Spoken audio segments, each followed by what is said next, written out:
कभी सोचा है कि हवा में फेंकी गई गेंद हमेशा नीचे ही क्यों आती है? या कोई ग्रह सूरज के चारों ओर एक ही रास्ते पर क्यों घूमता रहता है? आज हम उन 3 आसान लेकिन बहुत ही पावरफुल नियमों को समझने वाले हैं जो हमारे यूनिवर्स की हर छोटी बड़ी हरकत को कंट्रोल करते हैं। सदियों तक ये एक बहुत ही आम सा दिखने वाला सवाल था, जिसने दुनिया के बड़े बड़े दिमागों को भी उलझा रखा था, और ऐसा लगता था कि इसका जवाब तो बिल्कुल सामने ही है। उस जमाने में सब यही मानते थे कि हर चीज आखिरकार रुकना चाहती है, मतलब आराम करना ही जैसे इस दुनिया की डिफ़ॉल्ट सेटिंग हो। पर फिर गैलीलियो और न्यूटन जैसे महान विचारकों ने हमें एक बिल्कुल नया नजरिया दिया और ये साबित किया कि सच्चाई हमारी सोच से कहीं ज्यादा दिलचस्प है। तो चलिए इस सफर की शुरुआत करते हैं पहले और सबसे बुनियादी नियम से, जो हमें बताता है कि चीजें बदलाव से इतना कतराती क्यों हैं। इसे आसान भाषा में समझें तो चीजें जो कर रही हैं वही करते रहना चाहती हैं।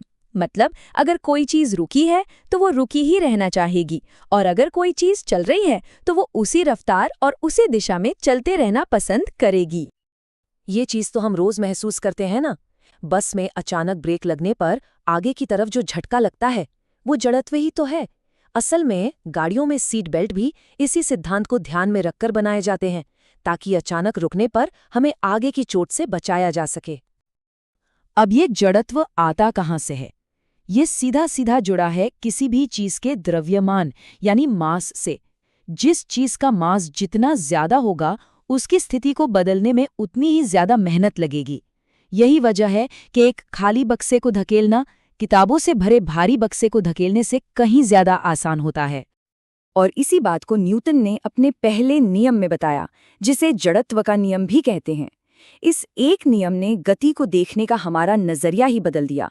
इसने हमें समझाया कि चीजें इसलिए नहीं रुकती कि वो थक जाती हैं, नहीं, बल्कि हवा या जमीन के घर्षण जैसे बाहरी बल उन्हें रोकते हैं। ठीक है, तो अगर चीजें अपनी हालत बदलना ही नहीं चाहती, तो फिर सवाल ये है कि हम उनकी गति को बदलते कैसे हैं? इसके लिए हमें एक और कॉन्सेप्ट को समझना होगा। इसका जवाब छिपा है संवेग या मोमेंटम में। मोमेंटम किसी भी चलती हुई चीज में मौजूद गति की कुल मात्रा है। सोचिए, एक भारी ट्रक अगर धीरे भी चल रहा हो या एक टेनिस बॉल बहुत तेजी से आ रही हो, दोनों में बहुत ज्यादा मोमेंटम हो सकता है। और न्यूटन का दूसरा नियम बस यही कहता है कि किसी चीज के मोमेंटम को बदलने के लिए आपको लगाना पड़ता है बल। जितनी तेजी से आप उसका मोमेंटम बदलना चाहेंगे, आपको उतना ही ज्यादा बल लगाना होगा।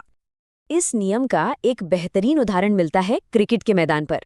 जब कोई फील्डर तेज रफ्तार गेंद को पकड़ता है तो वो अपने हाथों को पीछे की ओर खींचता है। ऐसा करके वो असल में गेंद के मोमेंटम को 0 करने का टाइम बढ़ा देता है, जिससे उसके हाथों पर लगने वाले बल का असर काफी कम हो जाता है। ये सिर्फ अच्छी फील्डिंग नहीं है, ये प्योर फिजिक्स है। अब आते हैं इस पहेली के आखिरी और शायद सबसे कमाल के हिस्से पर, जो हमें बताता है कि इस ब्रह्मांड में कोई भी बल कभी अकेला नहीं होता। न्यूटन का तीसरा नियम ये कहता है कि बल हमेशा जोड़ों में काम करते हैं, यानी हर क्रिया के लिए एक बराबर और उल्टी दिशा में प्रतिक्रिया जरूर होती है।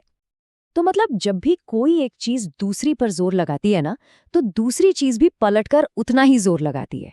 ये सोचना भी कितना कमाल है कि जब हम चलते हैं तो हम अपने पैरों से जमीन को पीछे धकेलते हैं, और जवाब में पूरी की पूरी पृथ्वी हमें आगे धकेलती है।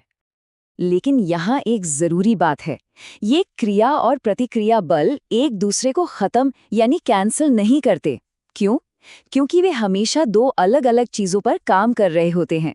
जैसे बंदूक का बल गोली पर लग रहा है और गोली का बल बंदूक पर। तो चलिए अब इन तीनों नियमों को एक साथ जोड़कर देखते हैं कि ये कैसे मिलकर हमारे आसपास की दुनिया की पूरी तस्वीर बनाते हैं। तो बस यही हैं वो 3 नियम जो हमारे आसपास की हर हरकत को समझाते हैं। सड़क पर घर्षण की वजह से धीमी होती गेंद से लेकर अंतरिक्ष में भेजे जाने वाले रॉकेट के जबरदस्त लॉन्च तक, कार बनाने वाले इंजीनियर हों या स्पेस मिशन प्लान करने वाले साइंटिस्ट, हर कोई इन्हीं 3 बुनियादी नियमों पर ही तो निर्भर करता है। ये नियम हमें गति की एक मुकम्मल समझ तो देते हैं, लेकिन जाते जाते एक बहुत ही दिलचस्प सवाल भी छोड़ जाते हैं। अगर हर एक्शन का एक बराबर और उल्टा रिएक्शन है, तो फिर कोई भी चीज अपनी जगह से पहली बार हिलती कैसे है? इस पर सोचिएगा जरूर।